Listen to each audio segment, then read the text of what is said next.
por qué debemos pertenecer a una iglesia local. ¿Por qué debemos pertenecer a una iglesia local? Abran ahí en Mateo capítulo 16. Mateo capítulo 16. Versículo 16 en adelante.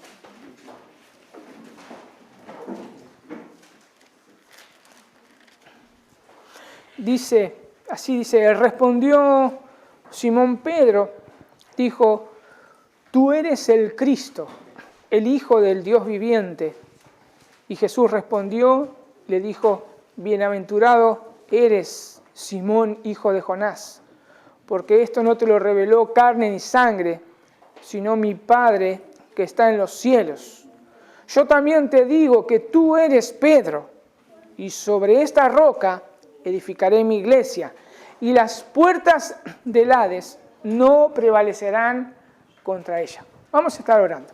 Señor, solo queremos venir delante de tu presencia y pedirte que tú estés hablando a nuestros corazones, que tu Espíritu Santo, Señor, aplique tu palabra en nosotros y que sigas transformándonos para tu gloria, Dios. Que sigas transformando y formando la imagen de tu Hijo en nosotros, Señor. Y trae también arrepentimiento a aquellos que no te conocen, Señor. Gracias, bendito Dios, en el nombre de Jesús. Amén. Este pasaje es un poco controversial entre protestantes y católicos. Este pasaje de Mateo 16. Los católicos se atribuyen, ellos que son la iglesia que Jesús dejó en la tierra. Eso es lo que dicen ellos. Porque se edificó, según ellos, en base al primer papa que fue Pedro. Porque ellos es lo que dicen. El primer papa fue Pedro. Y después, a lo largo de los siglos, ¿qué pasó? Hubo una sucesión de personas que decían que eran sucesores de Pedro y entonces podían ser papas. O sea que hubo un montón de papas. Pero bueno, pero eso es lo que ellos dicen. Y este papa es el representante de Cristo acá en la tierra. Y todo lo toman por este pasaje. Pero Jesús no está hablando acá, no está diciendo que sobre Pedro iba a edificar su iglesia. Lo que está diciendo acá es que la iglesia está construida sobre la revelación de Cristo y la profesión de fe en Él. Eso es lo que está diciendo este pasaje. Obviamente que esto es un juego de palabras que Jesús usa como un buen rabino que era. Y obviamente como la palabra encarnada que es. ¿No? Y no fue la primera vez que hace este juego de palabras el Señor Jesús con respecto a Él. Busquen ahí Juan capítulo 2, versículo 19 al 20.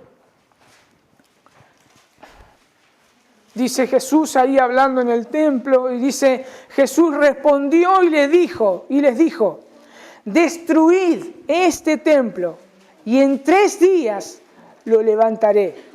Entonces los judíos dijeron, en 46 años fue edificado este templo y tú lo levantarás en 3 días.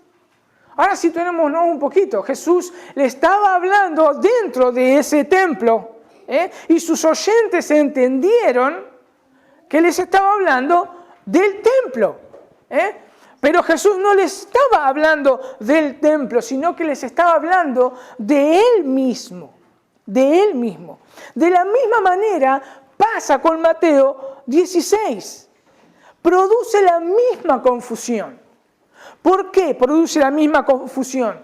Porque lo que hacen cuando interpretan a los católicos, cuando interpretan Mateo 16, ponen la tradición por delante de las Escrituras e interpretan este pasaje de acuerdo a la tradición y no de acuerdo a una interpretación escritural, que es la Escritura se interpreta ella misma. Y entonces trae este tipo de confusión, como trajo en ese momento la confusión de los fariseos que ponían la tradición por delante y ellos creían que estaba hablando del templo de Jerusalén. Y estaba hablando de Jesús. Pero los discípulos lo entendieron muy bien, no tuvieron ningún tipo de confusión. Y eso es lo que nosotros vamos a ver. Por ejemplo, busquen ahí en 1 de Pedro 2, del 5 al 8. En 1 de Pedro 2, del 5 al 8. No vamos a leer estos pasajes, yo se los voy a decir ahora porque si no vamos a tardar mucho. Porque no me quiero detener en esta controversia de los católicos y protestantes. Pero ahí en 1 de Pedro 2, del 5 al 8, Pedro, en su primera carta, está colocando a los creyentes e incluso él se incluye ahí como piedras vivas, edificándose en Cristo. Cristo como piedra angular. Cristo como piedra angular. Y Pablo hizo exactamente lo mismo. Usó este tipo de metáfora refiriéndose a Cristo como piedra. Si después ustedes están anotando ahí, pueden anotar en 1 Corintios 10:4. Pablo habla de Cristo la roca, Cristo la peña del cual todos bebieron. También pueden ver ahí Efesios 2 al 20, si lo están anotando también, Efesios 2:20. Pablo está hablando acá, Cristo, la piedra angular que sostiene el edificio, la casa en la cual la iglesia está siendo edificada. En Romanos 9:33, otra vez Pablo habla de Cristo como piedra, pero en este caso como piedra que es para muchos de tropiezo, porque confían en sus propias obras. Entonces, podemos ver que los discípulos pudieron interpretar perfectamente lo que Jesús quiso decir cuando hablaba de roca. Y no entramos a empezar si era una roca pequeña, una roca más grande, sino cuando nosotros hacemos una correcta interpretación, dejando que la palabra se interprete ella misma, no tenemos ninguna duda de lo que Jesús estaba hablando. Por eso yo decía que no voy a entrar en esta discusión o en esta polémica, porque está clara la palabra de lo que Cristo estuvo diciendo ahí en Mateo 16. Lo que sí quiero tomar de Mateo 16, del 16 al 18, 3 cosas vamos a estar viendo de este pasaje. Una es, ¿de quién es la iglesia? La otra es, la manera que se edifica la iglesia.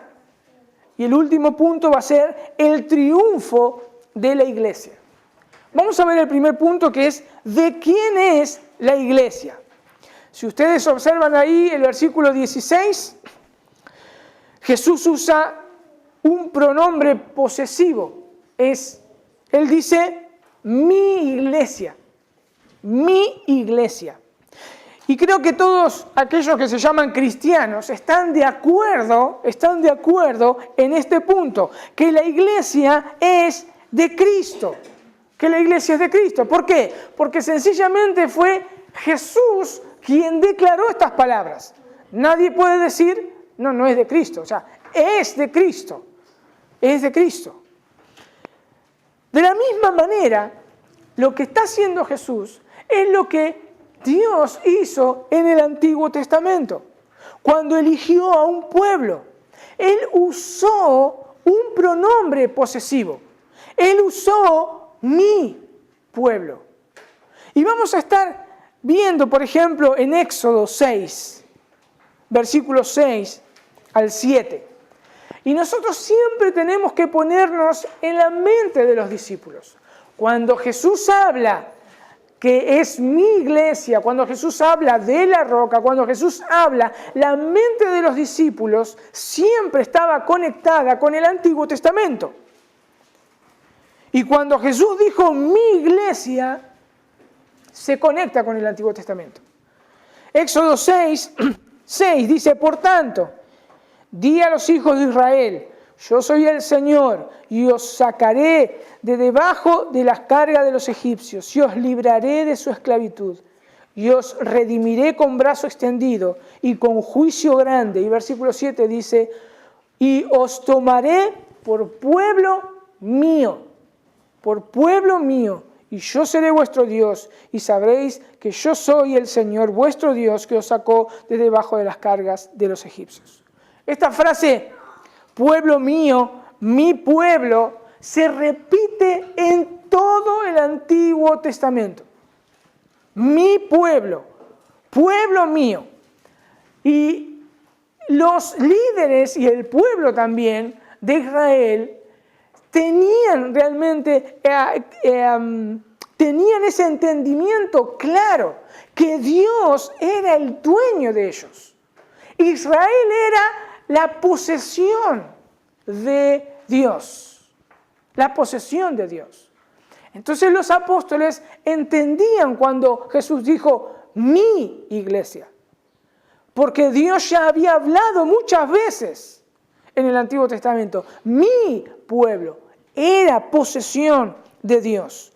Y veamos realmente cómo entendían, por ejemplo, Moisés, que era el pueblo de Dios. Fíjense ahí en Deuteronomio 9. En Deuteronomio 9, versículo 26. Dice, Deuteronomio 9, 26 dice, y oré a Jehová diciendo, oh Señor Jehová, no destruyas a tu pueblo, a tu heredad que has redimido con tu grandeza, que sacaste de Egipto con mano poderosa. Los líderes del pueblo de Israel, el pueblo sabía que eran posesión de Dios, porque Dios había dicho, mi pueblo, y a través de los profetas y a través de los líderes decía, mi pueblo, mi pueblo, mi pueblo. Y los discípulos entendieron que la iglesia era posesión del Señor. Vean ahí, sí, ahora en Primera de Pedro. Vayan a Primera de Pedro 2, versículos 9 y 10. Veamos cómo los discípulos entendieron la posesión. Dice, más vosotros sois linaje escogido, real sacerdocio, nación santa, pueblo adquirido por Dios, para que anunciéis las virtudes de aquel que os llamó de las tinieblas a su luz admirable. Vosotros, que en otro tiempo no erais pueblo, pero ahora, dice, sois pueblo de Dios, que en otro tiempo no habíais alcanzado misericordia, pero ahora habéis alcanzado misericordia. Pedro estaba declarando ahí lo que Jesús había dicho. Era pueblo de Dios. La iglesia es pueblo de Dios. Fíjense ahí en Hechos, capítulo 20, versículo 28. Pablo llamó ahí a los ancianos y le dice lo siguiente, dice, por tanto, mirad por vosotros y por todo el rebaño en que el Espíritu Santo os ha puesto por obispos. ¿Para qué? Para apacentar la iglesia del Señor, la cual Él ganó por su propia sangre. Entonces, de la misma manera que en el Antiguo Testamento, en el Nuevo Testamento se repite esta afirmación, que la iglesia es de Él, la iglesia es de Jesús. Y a lo largo de todo el Nuevo Testamento podemos ver frases como la iglesia de Dios. No lo vamos a leer. Primera de Corintios 1:22, Primera de Corintios 15:9, Gálatas 1:13. La iglesia de Dios. Podemos ver la frase de la iglesia de Cristo, Efesios 3:21, o la iglesia del Señor, Hechos 20:28. Entonces vemos que a lo largo de todo el Nuevo Testamento nosotros podemos ver realmente diferentes también formas que llama a la iglesia los apóstoles, pero siempre unidas a Cristo, nunca separadas. Podemos ver ahí yo dicto los pasajes nomás, después lo ven, edificio de Dios, en 1 Corintios 3:9, cuerpo de Cristo, Efesios 1:23, esposa de Cristo, Apocalipsis 19:7, y así hay un montón de pasajes más. Los apóstoles usaron este tipo de metáforas para reforzar lo que realmente significaba lo que Jesús había dicho: mi iglesia, mi iglesia, mi iglesia. Porque realmente no puede haber un edificio si no hay una piedra angular, que es Cristo. Ni tampoco puede haber un cuerpo si no hay una cabeza, que es Cristo. Tampoco puede haber una esposa sin un esposo, y el esposo es Cristo. Como vemos, los apóstoles tenían bien en mente lo que Jesús había dicho: mi iglesia, mi iglesia. Pero, ¿por qué hacer tantas aclaraciones si realmente en el principio dije que aquellos que se llaman cristianos creen en esta misma afirmación? ¿Por qué tenemos que hacer tantas aclaraciones? Bien, en primer lugar, es bueno recordar de quién es la iglesia. Es bueno recordar de quién es la iglesia. La iglesia no es mía, la iglesia no es de ustedes, la iglesia no es de una institución. La iglesia es de Cristo. La iglesia es de Cristo. Y en segundo lugar, ¿por qué hacer estas aclaraciones? Porque cuando uno empieza a estudiar teología, se encuentra en una parte de la teología que comienza a hablar de la iglesia. Esa parte de la teología se llama eclesiología. Y yo creo que ahí es donde vienen los problemas. No es porque la teología esté mal, sino los que toman la teología y la malinterpretan, ahí donde empiezan a ver los problemas. Ahí empiezan. ¿Por qué? Porque en la teología, la iglesia es llamada de dos maneras: la iglesia invisible o universal y la iglesia local o visible. ¿A qué llamamos iglesia universal o invisible? Son todos aquellos creyentes verdaderos de todo el mundo, en todas las épocas. Aquellos que se arrepintieron de sus pecados y pusieron su fe en la obra de Cristo. Son todos aquellos los redimidos por Él. Son todos aquellos elegidos que han sido, que son y que serán. Y todos van a ser reunidos en uno bajo Cristo. Eso es cuando nosotros hablamos de la iglesia universal. La iglesia también se puede llamar la iglesia perfecta, también la pueden llamar, que es la iglesia de todos los redimidos por Cristo. Y después tenemos la iglesia local o la iglesia visible. Y acá es donde son todos aquellos que se reúnen en un lugar para celebrar al Señor. Y también para edificarse mutuamente. Y es ahí, en la iglesia local, donde está la mezcla del trigo y la cizaña. En la iglesia local es donde están los redimidos y los no redimidos. Hay una mezcla dentro de la iglesia local. Obviamente lo que yo estoy haciendo es una explicación muy, pero muy pequeña, muy chiquita. Porque nosotros podemos hablar acerca de la iglesia invisible y la iglesia local o universal y visible a 4 o 5 sermones. Pero más o menos para que nosotros tengamos una idea de cuando hablamos de la iglesia universal y la iglesia invisible y la iglesia local o la iglesia invisible. ¿Por qué? Porque, como yo le decía, ahí yo veo el problema que después voy a explicar. Sí debemos dejar en claro algo para no entrar en confusión. No son dos iglesias totalmente diferentes. No son dos iglesias diferentes. Es una iglesia que está unida por medio del Espíritu Santo. Y esa unidad está sostenida por la oración de Jesús. Está unida por la oración de Jesús. Ahí en Juan 17, Jesús oró como nuestro intercesor y la unidad de la iglesia es perfecta.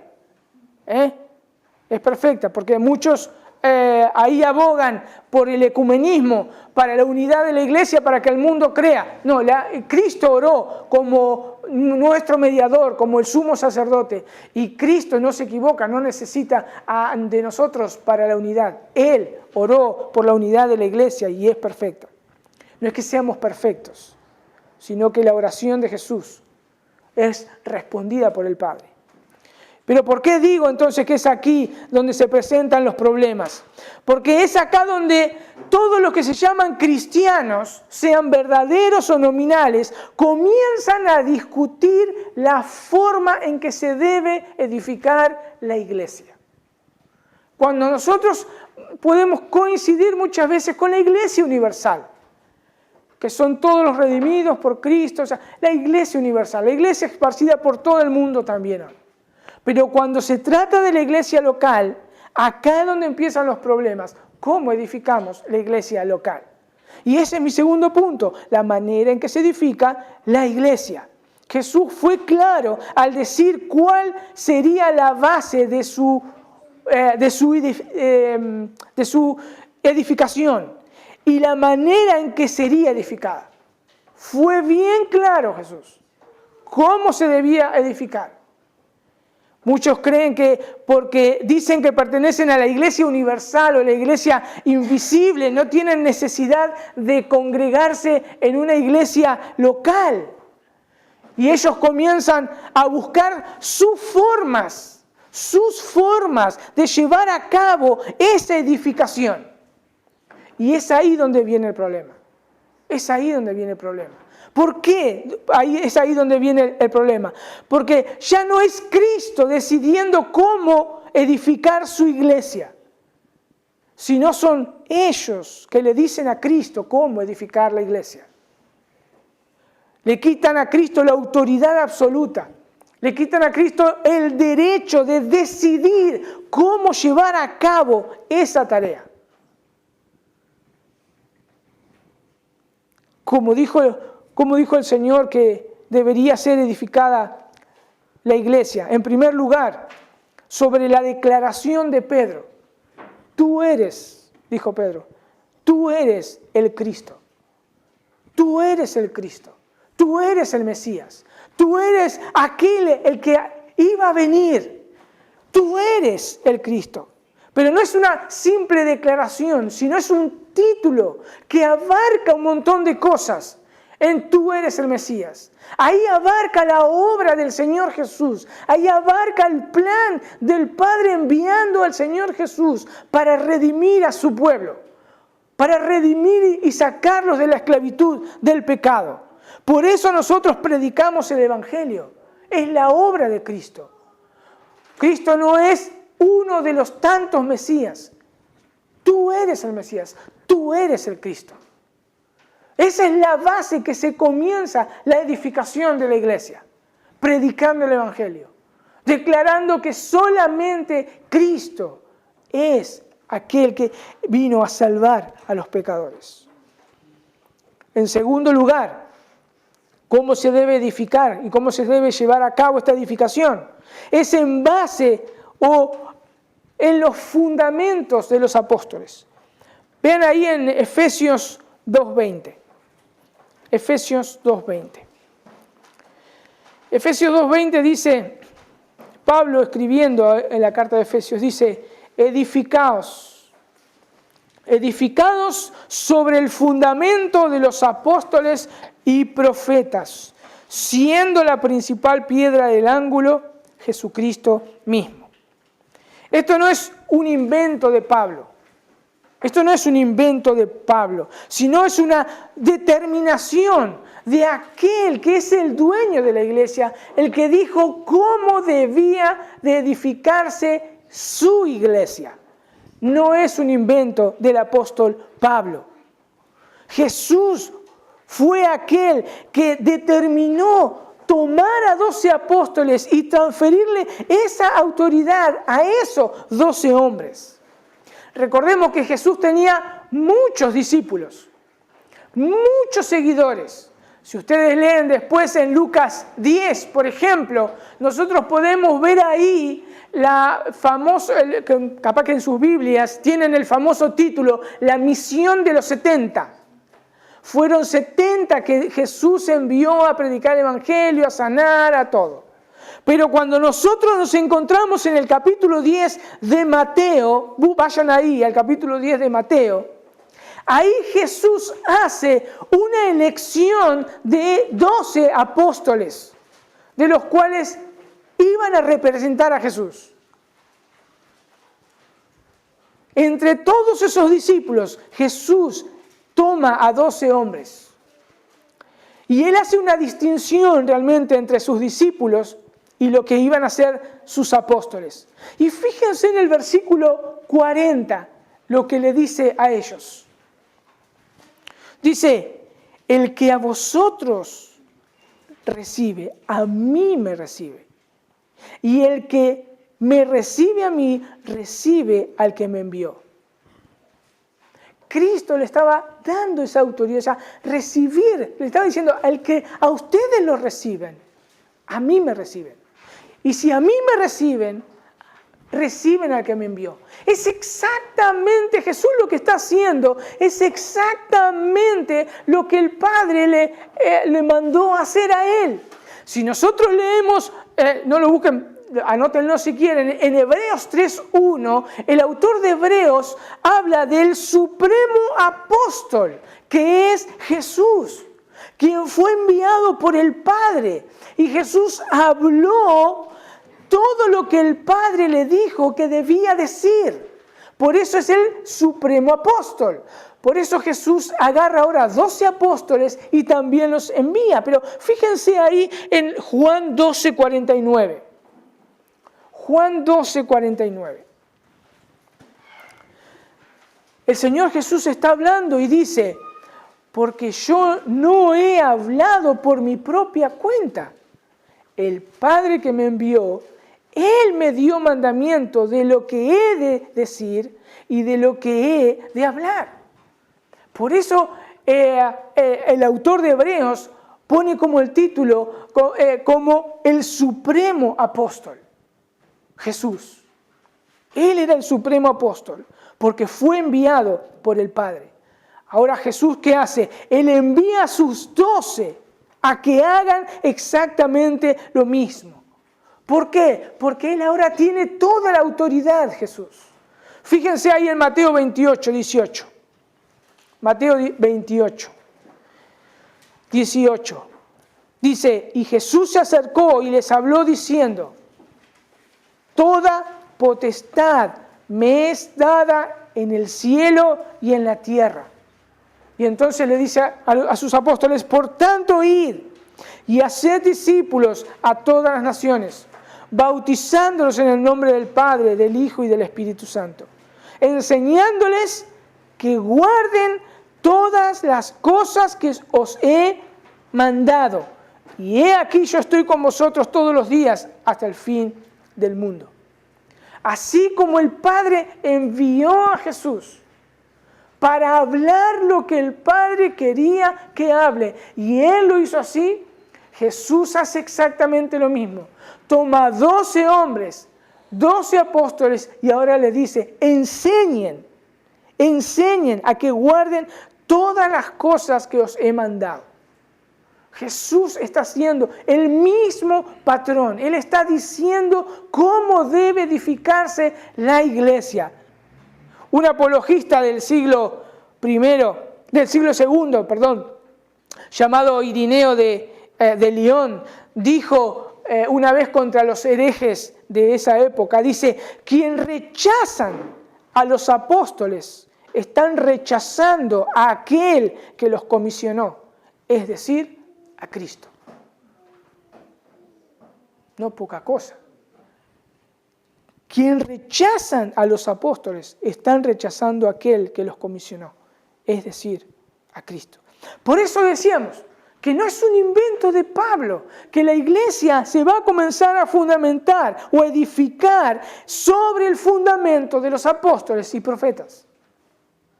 No es un invento del apóstol Pablo. Ellos fueron los que tenían que enseñar a la iglesia de Cristo. Ellos fueron los que tenían que enseñar a la iglesia de Cristo. Y ellos entendieron esa labor. En una ocasión, ahí en Hechos, capítulo 6, versículo 4. Hechos 6, versículo 4. Pedro dice lo siguiente: y nosotros persistiremos en la oración y en el ministerio de la palabra. Pablo, en un momento, también enseñándole al joven Timoteo, ahí en Timoteo, 1 Timoteo 3:14, enseñaba cómo conducirse en la casa de Dios o cómo conducirse en la iglesia que es del Señor. 1 Timoteo 3:14 dice: te escribo estas cosas esperando ir a ti pronto. Y lo voy a leer de la Biblia de las Américas porque se entiende mucho mejor lo que dice el original. Dice: pero en caso que me tarde, te escribo para que sepas cómo debe conducirse uno en la casa de Dios, que es la iglesia del Dios vivo, columna y sostén de la verdad. Como vemos, Cristo es quien dijo que iba a edificar su iglesia. Cristo iba a edificar su iglesia y Él determina la manera de edificar la iglesia, porque es su iglesia. Él determina la manera en cómo debe hacerse. Por eso Él delegó primero la autoridad a esos apóstoles y ellos lo entendieron de esa manera. Y ellos comenzaron la obra y comenzaron a enseñar a la iglesia y aún dieron su vida por aquel que es su Señor, el que los encomendó. Ahora, ¿qué pasa ahora que no tenemos aquellos apóstoles? ¿Cómo sigue la cosa? ¿Cómo se sigue edificando la iglesia? Gracias a Dios que por su gracia, no solo Él usó a los apóstoles personalmente en esa época, que lo podían ver y podían charlar, y ellos en un contacto visual podían estar enseñando cara a cara a la iglesia y edificar así la iglesia, sino que Dios en su gracia realmente inspiró a esos apóstoles para que escriban todas las enseñanzas y así dejar por escrito cómo la iglesia debe ser edificada. Cómo la iglesia debe ser edificada. Dice el apóstol Pablo, refiriéndose al triunfo de Cristo en su muerte y resurrección. Una vez que Él triunfó y se levantó de los muertos, dice que llevó cautivo la cautividad y dio dones a la iglesia. Fíjense ahí en Efesios 4, versículo 11. Si quieren ustedes pueden leer todo el capítulo 4, pero el versículo 11 dice: y Él dio a algunos el ser apóstoles, a otros profetas, a otros evangelistas y a otros pastores y maestros, a fin de capacitar a los santos para la obra del ministerio, para la edificación del cuerpo de Cristo. No solo dio a sus apóstoles y profetas que pusieron el fundamento al principio para que la iglesia sea edificada, sino que Dios ahora dota a hombres para que puedan seguir la tarea de esa enseñanza. Pero estos hombres no pueden dar sus opiniones. Estos hombres no pueden decir de qué manera se van a hacer las cosas de acuerdo a su pensamiento, de acuerdo a su filosofía, de acuerdo a lo que ellos creen, de acuerdo a lo que ellos sienten. Sino que estos hombres deben seguir el mismo lineamiento que su Señor había dejado. En el orden correcto, las enseñanzas de Él que se dieron por medio de los apóstoles y profetas. Por eso es claro en 2 de Timoteo 3:16, hablando de que solamente es la palabra de Dios la que transforma a una persona, la que redarguye, la que instruye, la que disciplina. Es la palabra de Dios. ¿Para qué? Pablo ahí en Timoteo dice, para que el hombre realmente sea perfecto, sea capaz, sea maduro. Estos hombres deben utilizar, estos evangelistas, pastores, maestros, deben capacitar a los santos solamente con la palabra de Dios. Con la palabra de Dios. Con la palabra de Dios. No pueden hacer otra cosa. Es interesante ahí que habla, dice, a fin de capacitar. Esta palabra en griego, catartizo, se llama. En primer lugar, esta palabra catartizo se usaba para decir cuando un hueso se dislocó. Se dislocó un hueso. Esa es la palabra catartizo. Pero tiene otro significado. Significa también dar los ajustes necesarios. Implica un proceso conducente para una consumación. Acá están los pastores, maestros, evangelistas, acomodando, ajustando, dando los ajustes necesarios a los santos, utilizando la palabra de Dios. Estos hombres no solo están para capacitar también, sino están para supervisar el buen funcionamiento de la iglesia, como por ejemplo, ver el crecimiento de los hermanos, etcétera. Dice el apóstol Pablo, a fin de capacitar a los santos. ¿Para qué? Para la obra del ministerio. La Nueva Versión Internacional lo traduce un poquito mejor para poder entender el significado. A fin de capacitar al pueblo de Dios para la obra del servicio. Para la obra del servicio. Porque muchas veces nosotros hoy, con lo trastocado que están las palabras ministerio, nosotros creemos un ministerio, el ministerio de alabanza, el ministerio de etcétera, etcétera. O sea, un ministerio, ¿no? Para la obra del servicio. Para la obra del servicio. Estos hombres preparan, capacitan a cada miembro de la iglesia para la obra del servicio. Por eso, una de las características de aquellos ancianos, como habla primera de Timoteo y Tito, una de las características es que ellos sepan enseñar, capacitar, entrenar a otros, para cómo cada miembro, la iglesia, cómo debe conducirse dentro de la congregación y fuera de la congregación. Deben ser maestros.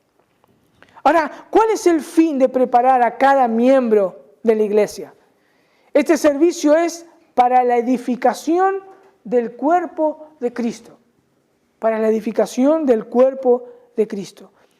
Podemos ver la tarea que tenemos cada uno dentro del cuerpo.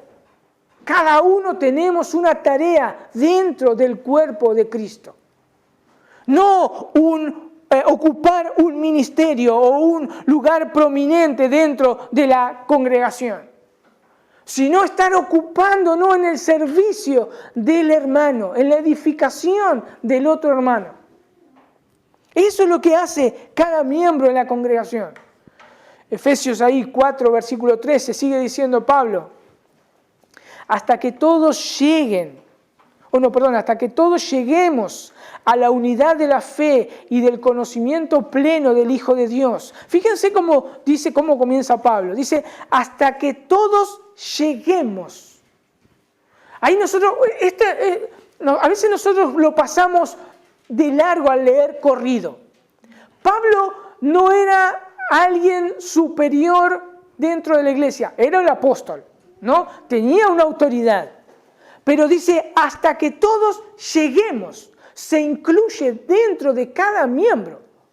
Él también debía llegar a esto, a la unidad de la fe y del pleno conocimiento del Hijo de Dios, a la condición de un hombre maduro, a la medida de la estatura de la plenitud de Cristo, para que ya no seamos niños, sacudidos por las olas y llevados de aquí para allá por todo viento de doctrina, por la astucia de los hombres, por las artimañas engañosas del error. Dice que hasta que todos lleguemos, hasta que todos. Acá no hay nadie puede decir ya llegué. No, aún podemos ver ahí, el apóstol Pablo se estaba incluyendo en esa edificación de la iglesia del Señor. Hasta que todos lleguemos. Por eso es una tarea constante. Es una tarea constante la que nosotros tenemos, cada uno. Debemos crecer en la dirección correcta. ¿Cuál es la dirección correcta? Hacia esa madurez, a un pleno conocimiento del Señor Jesucristo. Es ahí donde nosotros tenemos que apuntar. Y esto también nos va a ayudar cuando nosotros estamos interactuando, cuando nosotros nos estamos edificando mutuamente, cuando nosotros estamos aprendiendo más a Cristo. Esto nos va a ayudar a no ser confundidos por el error. Y también a no ser arrastrados por falsas doctrinas. Que eso muchas veces suele suceder cuando nos aislamos. Uno de los mayores problemas es ese, que aquellos que no pertenecen a una iglesia local, ni se comprometen en el crecimiento, pueden ser arrastrados por diferentes doctrinas. Pero también pueden ser arrastrados por sus doctrinas mismas, que ellos definen, que ellos creen que son correctas, porque están aislados de la forma que el Señor Jesús dijo cómo debía ser edificada la iglesia, juntos. Si yo me aíslo y yo comienzo a aislarme y no me congrego con nadie y no hablo con nadie, o hablo, sí, porque no es que me voy a una isla, sino que hablo, pero no hablo cosas del Señor. Yo saco mis propias doctrinas. Yo soy arrastrado por mis propias doctrinas, por mis propios razonamientos. Ser miembro de una iglesia local es comprometerse hasta llegar a ese fin, madurez. Hacer cada vez más como Cristo. Cada vez más como Cristo. ¿Y cómo se logra eso? Versículo 15. Sino que siguiendo la verdad en amor, crezcamos en todo en aquel que es la cabeza, esto es Cristo. De quien todo el cuerpo, bien concertado y unido entre sí, por todas las coyunturas que se ayudan mutuamente, según la actividad propia de cada miembro, recibe su crecimiento para ir edificándose en amor. Por eso es tan importante pertenecer a una iglesia local. ¿Por qué? Porque es ahí donde nosotros nos entrelazamos. Es ahí donde nosotros nos vemos. Es ahí donde nosotros podemos estar orando unos por otros, alentándonos unos a otros. Es por eso que es tan importante. Entonces dijimos hasta aquí que en primer lugar la iglesia es del Señor. La iglesia es del Señor, no es mía, no es de ustedes, no es de ninguna institución, es del Señor. En segundo lugar, la edificación la realiza el Señor. La edificación la realiza el Señor con los medios que Él decide. Con los medios, podemos decir mejor, con los medios que Él decidió desde antes de la fundación del mundo. Con esos medios se edifica la iglesia, no con otros. Él edifica la iglesia, pero usando los medios que Él mismo eligió por ser el dueño de la iglesia. En primer lugar, Él usó ¿a quién? A sus apóstoles. Fueron designados por Él personalmente, cara a cara, los envió. Después, ¿qué hizo? Dios dotó a hombres para que continúen enseñando las cosas escritas que dejaron los apóstoles y profetas. Enseñando la palabra de Dios. Así, ¿para qué? Para equipar a los miembros. Para equipar a los miembros, para que cada uno pueda seguir edificándose mutuamente, ayudándose unos a otros, para llegar a la medida y a la plenitud de Cristo, a un varón maduro. Fíjense el orden perfecto que Dios hace. La iglesia es de Dios, la iglesia es del Señor Jesús, Él edifica su iglesia, pero Él decide cómo edificar la iglesia. Yo no puedo decidir, porque no es mi iglesia. Ustedes no pueden decidir a vivir como se les da la gana. Si son parte de la iglesia de Dios, hay un dueño. Y ese dueño dice cómo debemos vivir, cómo debemos dirigirnos, cómo debemos cuidarnos. Él es el que pone las reglas. Y lo bueno de todo esto, que es mi último punto, es el triunfo de la iglesia. Jesús dijo, y las puertas del Hades no prevalecerán contra ella. Las puertas del Hades no prevalecerán contra ella. ¿Por qué las puertas del infierno no pueden parar la obra del Señor? Porque Él venció en la cruz y Él resucitó de los muertos. La muerte no lo pudo retener. La muerte no lo pudo retener.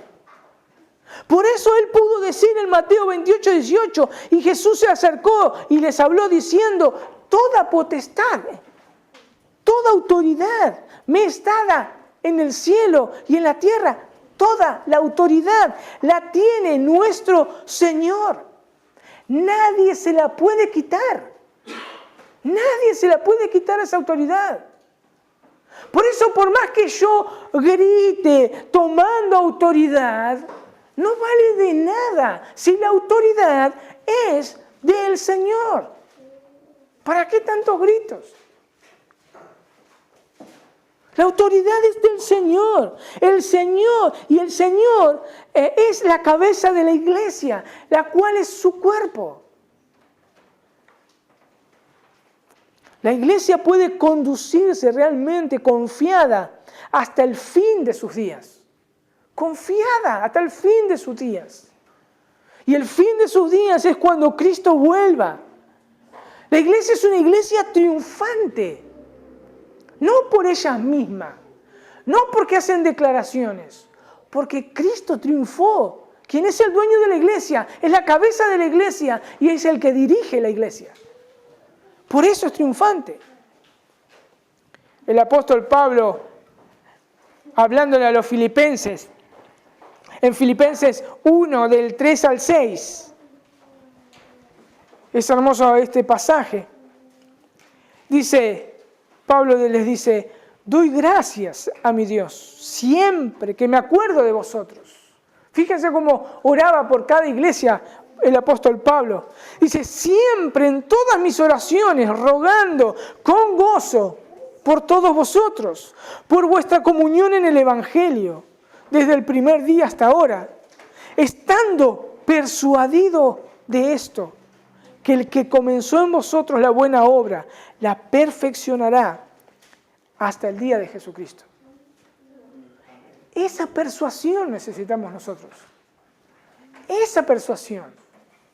Que aquel que comenzó la obra, aquel que dijo que es mi iglesia, aquel que dijo que Él la iba a edificar, aquel que dijo que las puertas del infierno no iban a prevalecer contra la iglesia. Estar persuadidos que cada uno de sus hijos va a ser transformado a la imagen de nuestro Señor Jesús. Por eso nuestro trabajo en la iglesia local no es en vano. Nuestro trabajo en la iglesia local no es en vano. Aunque haya problemas, va a haber problemas, va a haber roces, va a haber diferencias, va a haber dificultades, va a haber peleas. Obviamente, somos pecadores que estamos siendo restaurados, estamos siendo conformados a la imagen de Cristo. Estamos en una iglesia local, como dijimos antes, donde existe el trigo y la cizaña y donde están creciendo juntos. Donde hay personas redimidas y personas no redimidas. Pero la iglesia del Señor, la verdadera iglesia espiritual, aquellos que realmente fueron redimidos, son santos. Y están siendo transformados por el Señor. Están siendo transformados por el Señor. Mis hermanos, cada día nosotros somos o deberíamos ser distintos, diferentes. Cada día. Porque Dios trabaja con nosotros. Cuando nosotros oramos por otro hermano, cuando le ayudamos, le alentamos, nosotros estamos cumpliendo lo que Dios está produciendo en nosotros. Ese querer, como el hacer por su buena voluntad. Nuestro trabajo no es en vano. El autor de la carta a los Hebreos los exhorta a perseverar hasta el fin, poniendo su confianza en aquel que triunfó por nosotros, nuestro Señor Jesús. Busquen ahí Hebreos 10. Hebreos 10, versículo 35. Hebreos 10, versículo 35. Dice, yo lo leo creo que es la Biblia de las Américas. No perdáis, pues, vuestra confianza, que tiene grande galardón, porque os es necesario la paciencia para que, habiendo hecho la voluntad de Dios, obtengáis la promesa. Porque aún un poquito, y el que ha de venir vendrá, y no tardará, mas el justo vivirá por la fe, y si retrocediere, no agradará mi alma. Y el autor de Hebreos dice, pero nosotros no somos de los que retroceden para perdición, sino de los que tienen fe para preservación del alma. Totalmente seguro.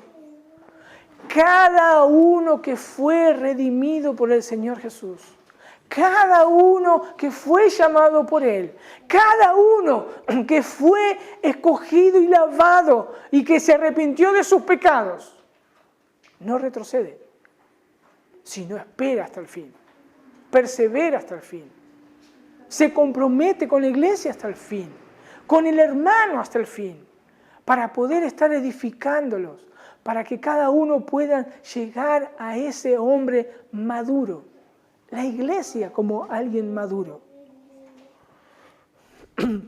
Pertenecer a una iglesia local es estar involucrados, no en un simple activismo, no en activismo, sino en la edificación del cuerpo de Cristo, porque así lo determinó nuestro Señor.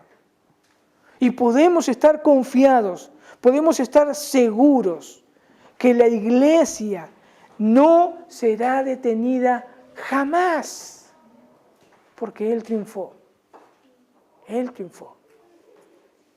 Él triunfó. Y Él tiene toda la autoridad. Podemos descansar plenamente en eso. Nuestro trabajo no es en vano, hermano.